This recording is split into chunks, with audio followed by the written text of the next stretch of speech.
وعلیکم السلام ورحمۃ اللہ وبرکاتہ۔ پرائز بانڈ کی حیثیت یہ ہے کہ جب حکومت کے پاس پیسے ختم ہو جاتے ہیں تو وہ عوام سے قرض لینا شروع کر دیتی ہے اور ان کو اس کے عوض ایک رسید دیتی ہے کہ یہ جب بھی آپ رسید ہمیں دکھائیں گے ہم آپ کو اتنا قرض آپ کا واپس کر دیں گے۔ تو ظاہر ہے عوام حکومت کو قرض تو ویسے نہیں دے گی، تو حکومت جو ہے ان کو انعام کی لالچ دے دیتی ہے کہ مثلا اتنے نمبر آپ نے اکٹھے کر لیا یا فلاں نمبر بانڈ ہوا تو ہم آپ کو یہ انعام دیں گے۔ تو یاد رکھیے یہ انعام والا معاملہ کرنا قرض کے اوپر یہ باقاعدہ حرام ہوتا ہے، کیونکہ حدیث شریف میں ہے کہ قرض جب بھی کسی نفع کو لے کر آتا ہے تو یوں سمجھیے وہ سود ہوتا ہے، لہذا قرض جتنا آپ نے دیا اتنا ہی واپس لیں گے۔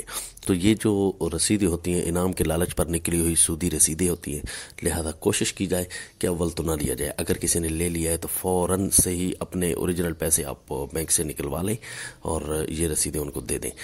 اس کے اوپر انعام وغیرہ لینا یہ باقاعدہ طور پر ناجائز ہوتا ہے۔ السلام۔